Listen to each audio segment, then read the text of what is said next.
আসসালামু আলাইকুম, কেমন আছো তোমরা সবাই? নতুন একটি ব্লগে তোমাদের সবাইকে স্বাগত জানাই। আশা করছি তোমরা সবাই অনেক ভালো আছো। আলহামদুলিল্লাহ আমরাও অনেক ভালো আছি। রোজা দেখতে দেখতে কেটেই গেল, আর মাত্র কয়েকটা রোজা বাকি আছে। তোমাদের রোজাগুলো কেমন কাটছে তোমরা চাইলে অবশ্যই আমাকে জানাতে পারো।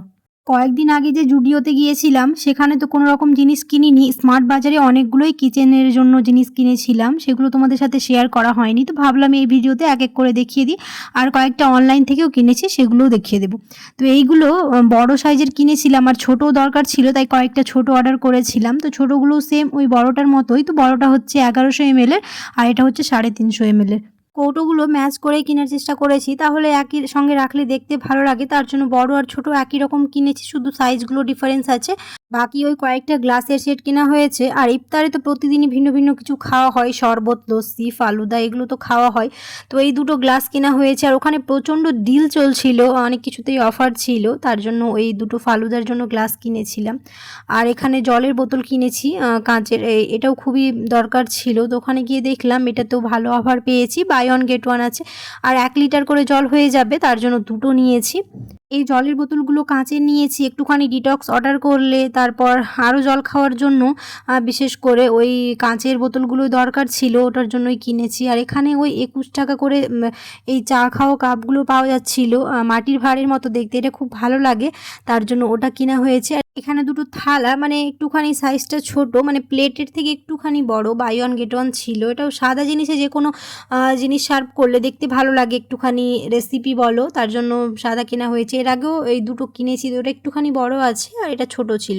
আর এটা অনলাইন থেকে কেনা হয়েছে, একটুখানি কিচেনের কাউন্টার টপ সাজানোর জন্য এই কাঁচেরগুলো নেওয়া হয়েছে, এগুলোতে মশলাপাতি রাখলে দেখতে ভালো লাগে। আর এটা কেনা হয়েছে হচ্ছে স্মার্ট বাজারে, এটাও খুবই কিউট, মানে ছোট্ট দেখে আছে আর দেখতে খুবই ভালো লেগেছে, এটাও কাউন্টার টপে রাখা হবে। আর এটা হচ্ছে প্লাস্টিকের। এই মশলাপাতি রাখার জন্য অনেকগুলোই কৌটো লাগবে, প্রায় অনেকগুলো কৌটো অর্ডার করেছিলাম, সেগুলো তো চলে এসছে। তারপরে ওখানে এটা ভালো লাগলো তো ওটাও নেওয়া হয়েছে, কারণ অনেকগুলোই কৌটো লাগবে প্রায়, কারণ মশলাপাতি তো অনেকগুলোই থাকে। আর এখানে এটা কিনা হয়েছে হচ্ছে গ্লাসের সেট, গ্লাস তো প্রচুর আছে কিন্তু ওটা ভালো লেগেছিলো, তাই ওখানে ওটাও কিনে নিয়েছি। তো হয়ে গেল এক এক করে সবগুলো জিনিস দেখানো। কোন জিনিসটা তোমাদের বেশি ভালো লেগেছে অবশ্যই আমাকে কমেন্টে জানিও।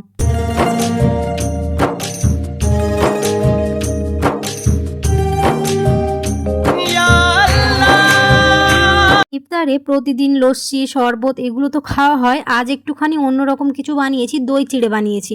ইফতারে এই দই চিড়া পেট ঠান্ডা রাখে আর ভালো লাগে খেতে, তার জন্য একটুখানি দই চিড়া বানিয়েছি। ইফতারে প্রতিদিন এই ভিন্ন ভিন্ন কিছু বানিয়ে ইফতার টেবিল সাজিয়ে সবাই মিলে একসাথে বসে ইফতার করার মজাই আলাদা। এমনি দিনে তো আমরা প্রায় অনেক কিছুই খেয়ে থাকি, কিন্তু রোজার দিনগুলোতে না একটুখানি আলাদাই লাগে। আর ইফতারিতে সব কিছুই একটুখানি আইটেম আলাদা করার চেষ্টা করা হয়েছে, কারণ মাসির ছেলেরা এসছে তার জন্য। তো এখানে চিকেন ডোনাটস বানানো হয়েছে, মানে চিকেন পটেটো ডোনাটস, ওগুলোকে তো ফ্রিজে রেখে দিয়েছি। আজ লস্যি এগুলো সব কিছু আগে করে নিয়েছি, কারণ সময় পাওয়া যেত না, যেহেতু অনেকগুলো লোক ছিল।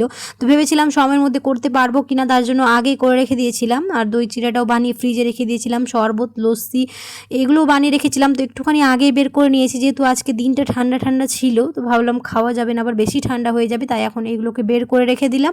আর উপরে তো ওইগুলো ভাজাভুজি চলছে। আজকে দিনটা ঠান্ডা ঠান্ডায়, কারণ সকাল থেকে মেঘলা মেঘলা ওয়েদার ছিল, আর এখন একটুখানি ঝিরঝির করে বৃষ্টি হচ্ছে। আজকে ঠান্ডার না খেলেও চলতো, কিন্তু একটুখানি ঠান্ডা থাকলে মনে হয় ইফতারিতে ভালো লাগে। আর একটুখানি যেহেতু ঝিরঝির করে বৃষ্টি পড়ছে, তাই ফলগুলো কেটে সমস্ত কিছু নিচেই রাখা হয়েছে। তারপর আর ওপরে এসে দেখলাম যে বৃষ্টি কমে গেছে, মানে বৃষ্টি পড়ে না, তার জন্য উপরে চলে আসলাম। যেহেতু বাড়িতে অনেকজনের লোক আছে, তাই ভাবলাম ওপরে ইফতারটা করে নিই। আজকের ভিডিওটা আর বেশি বড় করছি না, এই ছিল আমার একটা ছোট্ট ভিডিও। আশা করছি তোমাদের ভালো লেগেছে। যদি ভালো লেগে থাকে তাহলে অবশ্যই একটা লাইক করে দিও, আর কমেন্টে জানাতে ভুলো না কেমন হয়েছে। যারা এখনও আমার চ্যানেলটিকে সাবস্ক্রাইব করনি অবশ্যই সাবস্ক্রাইব করে দিও। দেখা হবে খুব শিগগিরই পরে একটা নতুন ব্লগে। সবাই খুব ভালো থাকবে, সুস্থ থাকবে, সাবধানে থাকবে। আল্লাহ হাফেজ।